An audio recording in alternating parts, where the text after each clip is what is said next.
close till I get up. Time is barely on our side. I don't wanna waste what's left. The storms we chase. Welcome to YouTube channel education for all.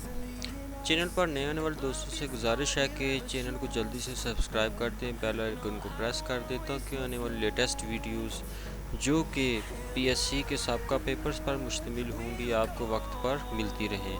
इस class से पहले हमने subject specialist chemistry, subject specialist biology और senior teacher general and head mistress और बाकी बहुत सारे lectures हमारे साबका पेपर्स पर मुश्तमिल हैं, जिनको आप हमारे चैनल की प्लेलिस्ट में विज़िट कर सकते हैं। इसके अलावा नीचे डिस्क्रिप्शन बॉक्स में भी तमाम लेक्चर्स के लिंक्स दिए गए हैं ताकि आप बआसानी हमारे प्रीवियस लेक्चर्स को विज़िट कर सकें। दोस्तों, आज की क्लास में हमने SST secondary school teachers science B16 के पेडागोजी के पोर्शन को सॉल्व करना है। तो चलते हैं आज की क्लास की तरफ। आज का हमारा पहला एमसीक्यूज़ है, course outlines are intended to provide students with a overall plan of course, B method of reading, C method of teaching, D complete exercise. तो इसका राइट आंसर क्या है जी? A overall plan of course. Question number 2 है, broad field curriculum is the modification of a activity centered curriculum, B subject centered curriculum, C learner centered curriculum, D none of these। तो इसका right answer क्या है dear followers? Subject centred curriculum. Question number 3 है, the value of curriculum can be checked through A method of teaching, B discussion, C evaluation, D test. तो dear followers, जो curriculum होता है उसको किसके ज़रिए चेक किया जाता है? एवेल्युएशन के ज़रिए। क्वेश्चन नंबर 4 है, the integrated curriculum stands for A engaging the student in imaginary examples of the content, B engaging them in extra curricular activities, C engaging the students in activities related to real life situation, D introducing the students to real philosophy of life।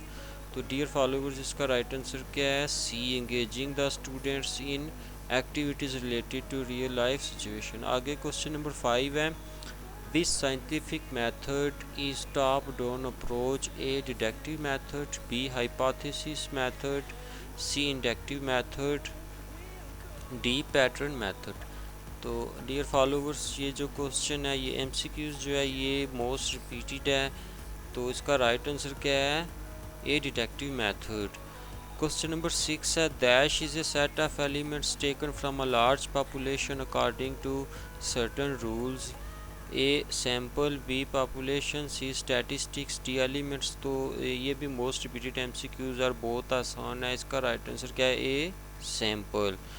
Question number 7 है, A hypothesis is a statement of the aim of investigation, B a statement which serves as basis for further investigation, C a methodical evaluation of research evidence, D all of above. तो dear followers, hypothesis क्या होती है? एक statement होती है which serves as basis for further investigation, जिससे further investigation की जाती है। तो B is the right answer। Question number 8 है, alternative form of reliability is known as A parallel form of reliability, B convergent reliability, C test retest reliability, D split half reliability। तो dear followers, इसका right answer क्या है? A parallel form of reliability. Question number 9 है, cognitive development deals with dash aspects of child development, A physical, B mental, C emotional, D moral. तो dear followers, cognitive development जो होती है इसका तल्लुक़ किससे होता है? दिमाग से होता है, आपकी जहनी सलाहियतों से होता है, और इसका तल्लुक़ फिर इस हिसाब से किससे हो गया? मेंटल स्किल से हो गया। आपके दिमाग से इसका तल्लुक़ हो गया कि आपकी जहनी सलाहियतें किस तरह काम करती हैं और इनमें किस तरह इम्प्रूवमेंट लाई जा सकती है। क्वेश्चन नंबर 10 है, norm reference system child's performance is compared to. एक नॉर्म रेफरेंस सिस्टम में जो बच्चा होता है उसकी जो कारकर्दगी है उसको किसके साथ कंपेयर किया जाता है?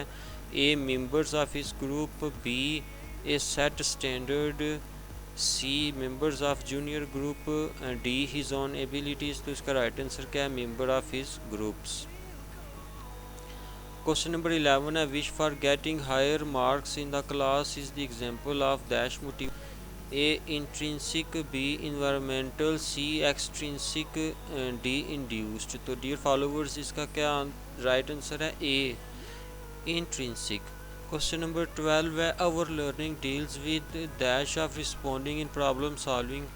प्रॉब्लम सॉल्विंग में जो आवर लर्निंग है, अगर हम किसी चीज़ को ज़्यादा याद करते हैं तो उससे क्या होता है? A ease and quickness, B delay in remembrance, C forgetting and relearning, D revision of the information. तो इससे क्या होता है? हमें वो चीज़ अच्छे से और जल्दी से याद हो जाती है। क्वेश्चन नंबर 13 है scientific method theory of management was presented bye. जो साइंटिफिक मैनेजमेंट थ्योरी है इसको किसने पेश किया? ए फ्रीडरिक डब्ल्यू टेलर ने, सी लथर गुलिक ने, बी इब्राहिम मैस्लो ने, डी लैंडल ओरिश ने। तो इसको किसने पेश किया था? ए फ्रीडरिक डब्ल्यू टेलर ने। क्वेश्चन नंबर 14 है the function of management that deals with the establishment of formal structure of authority is called. A planning, B organising, C staffing, D directing. तो डियर फॉलोवर्स इसका क्या right answer है? A planning. आगे question number 15 है the acronym post card was presented by. A Taylor, B C Fayol and D Weber. तो इसका right answer क्या है जी? गुलिक, सी। क्वेश्चन नंबर 16 है the degree to which a common purpose of an organisation is achieved is termed as. A goal, B efficiency, C controlling and B effectiveness. तो इसका right answer क्या है जी? Effectiveness. Question number 17 है ICT means information and communication technology, B integrated and comparative technology, C integrated and communication technology, D information and comparative technology. तो इसका right answer क्या है? A information and communication technology.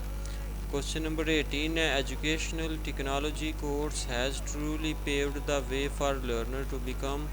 A aware, appreciate, equipped, B creative, wise, honest, C effective, honest and wise, D none of these. तो इसका right answer क्या है जी? A aware, appreciate, equipped.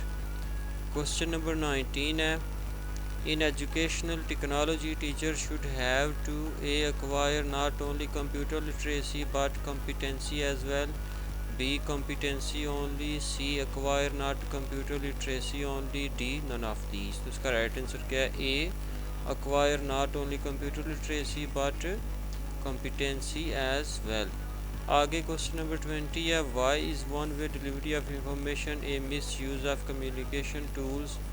A because the teacher expects that students to study more, b because it requires activities that focus on thinking then responding, c because it enables the users to focus more on higher level cognitive activities, d because this kind of practice lessons interaction capabilities of communication tool। तो d is the right answer because this kind of practice lessons interaction capabilities of communication tool। आगे question number 21 है the primary aim of education psychology is.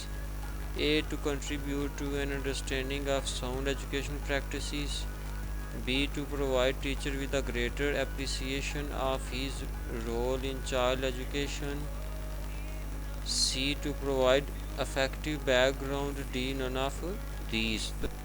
तो इसका right answer है A to contribute to an understanding of sound educational practice.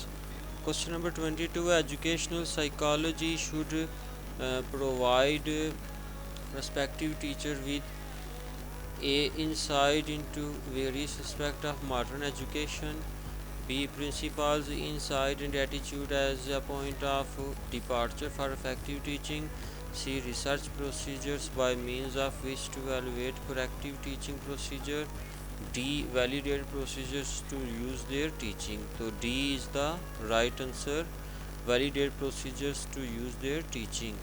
आगे question number 23 है, cooperative learning is a form of A behaviourism, B cognitivism, C constructivism and D connectivism.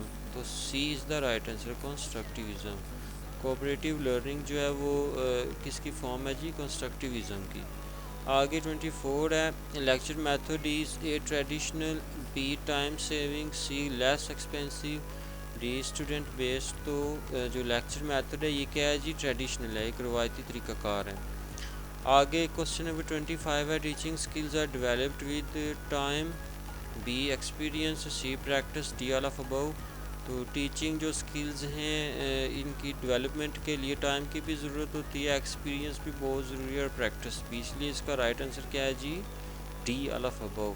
तो दोस्तों आज के लिए इतना ही, इंशाल्लाह एक और यूज़फुल लेक्चर के साथ आपकी खिदमत में हाज़िर होंगे।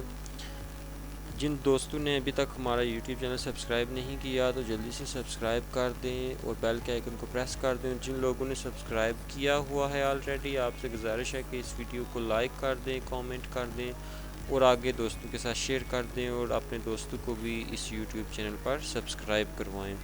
अपना बहुत ख्याल रखिएगा। इंशाल्लाह एक और क्लास के साथ आपके साथ हाज़िर होंगे। अल्लाह हाफ़िज़।